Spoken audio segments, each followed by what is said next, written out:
Gurukul classes के online app पर आपका स्वागत है। पिछले वीडियोज में हमने देखा कि जिस तरह से हमने इलेक्ट्रोस्टैट में डाइपोल का कंसेप्ट पढ़ा, वैसे ही हम लोग सिमिलर कंसेप्ट लगा सकते हैं मैग्नेट पर, मैग्नेटिक फील्ड। इस वीडियो में हम लोग जानने वाले हैं कि अगर जिस तरह से हमने इलेक्ट्रिक डाइपोल को किसी फील्ड में रखने पर देखा कि फोर्स, टॉर्क, पोटेंशियल एनर्जी क्या होता है, तो वैसे ही अगर हम लोग मैग्नेट को किसी मैग्नेटिक फील्ड में रख दें तो क्या होगा। तो हम लोग ले लेते हैं कि let us consider a magnet of pole strength QM with magnetic length 2M is placed in uniform magnetic field B, uniform magnetic field B। अगर कोई डाइपोल या मैग्नेट जिसका पोल स्ट्रेंथ QM है, लेंथ 2A है, उसे किसी में यूनिफॉर्म मैग्नेटिक फील्ड B में रखा जाए तो क्या होगा। तो हम लोग जानते हैं कि फोर्स लगेगा इस पर, जो फोर्स लगेगा वह इसके अपोजिट लगेगा। लेकिन चूंकि दोनों का पोल स्ट्रेंथ बराबर होता है, ये कतई नहीं समझिएगा मैग्नेट का जितना स्ट्रेंथ नॉर्थ पोल का होता है उतना ही साउथ पोल का। ये नहीं समझिएगा कि नॉर्थ पोल प्लस है तो ज़्यादा है और साउथ पोल कम है, दोनों का स्ट्रेंथ बराबर होता है। तो नेट फोर्स जो होगा, the net force experienced bye magnet is 0।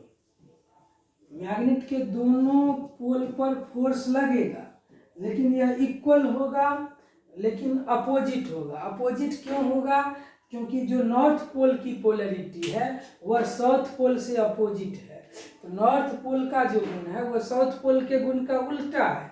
इस वजह से नेट फोर्स जो होगा, नेट मैग्नेटिक फोर्स जो होगा, अगर QMB हम ले लें तो एक हो जाएगा QMB, तो रिजल्ट हो जाएगा 0। और आप जानते हैं दुनिया का कोई भी सिस्टम जिस पर इक्वल और अपोजिट फोर्स लगता है उसमें एक टर्निंग इफेक्ट होता है जिसको हम मोमेंट ऑफ कपल कहते हैं। Hence the pair of forces, pair of equal and opposite force acting on the system,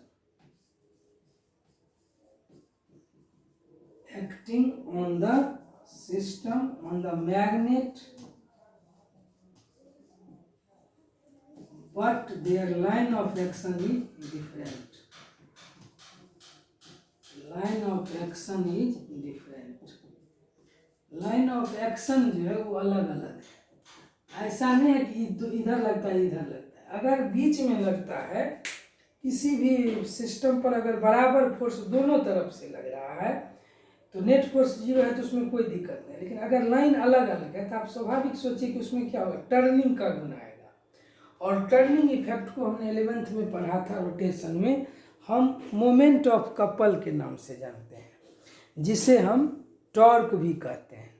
तो टर्निंग इफेक्ट को हम लोग एक्सपीरियंस करते हैं। यहाँ पर जैसे ही इक्वल और अपोजिट फोर्स लगेगा तो हमारे मैग्नेट में टर्निंग इफेक्ट होगा। और उस टर्निंग इफेक्ट को एक्सप्लेन करने के लिए हम लोग यूज करते हैं मोमेंट ऑफ कपल का। तो चूंकि दोनों का लाइन ऑफ एक्शन जो है वो क्या है, डिफरेंट है, अलग अलग है।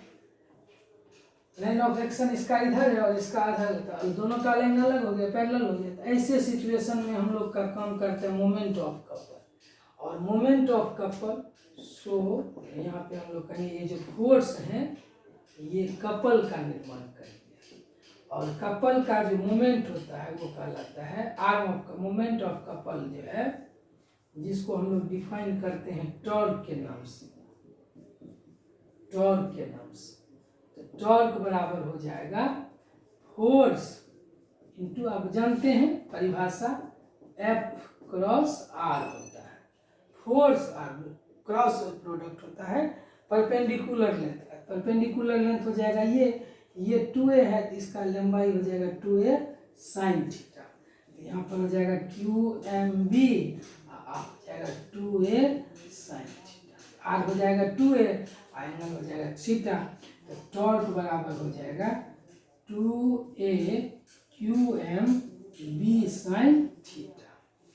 अगर हम इस बात को याद करें तो हमने अभी अभी इस कंसेप्ट को पढ़ने से पहले हमने डिफाइन किया था मैग्नेटिक मोमेंट को। तो उस दृष्टिकोण को अगर हम लोग अपनाएं तो हम लोग जानते हैं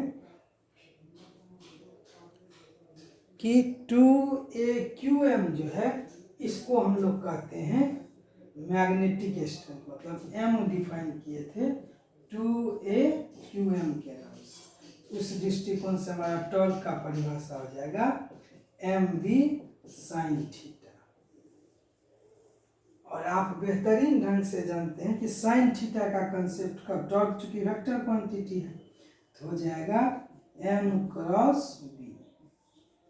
तो टॉर्क का परिभाषा हो जाएगा, टॉर्क बराबर हो जाता है MV sine theta. MV sine theta या M cross B। M cross B मतलब मैग्नेटिक मोमेंट और मैग्नेटिक फील्ड का क्रॉस प्रोडक्ट जो है वह देगा टॉर्क का मान। और टॉर्क का हम लोग जानते हैं कि टॉर्क हो गया मोमेंट ऑफ कपल कहते हैं टॉर्क। टॉर्क को हम लोग टॉ से डिनोट करते हैं, लैटिन वर्ड है टॉ। तो यह वास्तव में स्केलर साइन थीटा है तो वेक्टर क्वांटिटी होगा। वेक्टर क्वांटिटी का जो ये डायरेक्शन होता है वो हम लोग निकालते हैं। याद करिए, स्केलर प्रोडक्ट को हम लोग निकालते हैं राइट हैंड थंब रूल से। इसका टॉर्क का जो डायरेक्शन निकालेंगे तो टॉर्क का डायरेक्शन हो जाएगा, हम लोग निकालेंगे तो टॉर्क बराबर हो गया M क्रॉस B या यूं कहिए MV साइन थीटा। डायरेक्शन निकालेंगे N क्या, जो आपको पता है कहाँ से, the direction of torque, direction of torque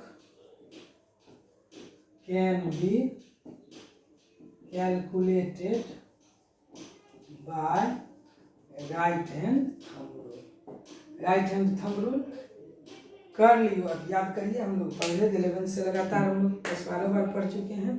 curl your fingers of right hand, अपने दाएं हाथ की उंगलियों को one vector to another vector. यहाँ वन वेक्टर हो गया मैग्नेटिक फील्ड और वन वेक्टर हो गया मैग्नेटिक मोमेंट। तो अपने दाहिने हाथ की उंगलियों को मैग्नेटिक फील्ड से मैग्नेटिक मोमेंट की तरफ मूव करवाइए तो पर हमारा जो स्ट्रेच्ड थंब होगा वह देगा डायरेक्शन रिजल्टेंट का। यहाँ रिजल्टेंट हो गया कौन, रिजल्टेंट हो गया टॉर्क। अगर हम अपने दाहिना हाथ की उंगलियों को मूव करवाएं मैग्नेटिक फील्ड से मोमेंट की तरफ तो हमारा जो डायरेक्शन होगा वह देगा टॉर्क का। अब टॉर्क करता क्या है, तो वास्तव में टॉर्क का अगर हम लोग स्पेशल केस देखें तो अगर हम लोग देखें इसके टॉर्क के कुछ, if theta is equal to 0 degree, theta is equal to 0 degree काम करने का मतलब हो गया M is parallel to B, मतलब M और B पैरेलल हो, मतलब हमारा मैग्नेट सीधे मैग्नेटिक फील्ड के डायरेक्शन में हो। तो हमारे टॉर्क का मान हो जाएगा MV साइन 0, और आपको पता है कि साइन 0 का मान होता है 0, तो हमारा रिजल्ट हो जाएगा 0। मतलब टॉर्क जो है वह नहीं लगेगा। टॉर्क नहीं लगने का कंसेप्ट ये हो गया, मतलब यह हो गया कि टॉर्क क्यों लगता है, तो वास्तव में टॉर्क इसलिए लगता है कि मैग्नेट टॉर्क चाहता है कि यह जो इसका मैग्नेटिक फील्ड के डायरेक्शन में इसको लाना चाहता है। ये जो इसका स्थान डिस्प्लेस हो गया है उसको वापस लाने के लिए टॉर्क लगता है। थीटा अगर 0 डिग्री होगा, M is parallel to B होगा तो MV साइन 0, साइन 0 का मान 0 होता है तो MV गुने 0 हो जाएगा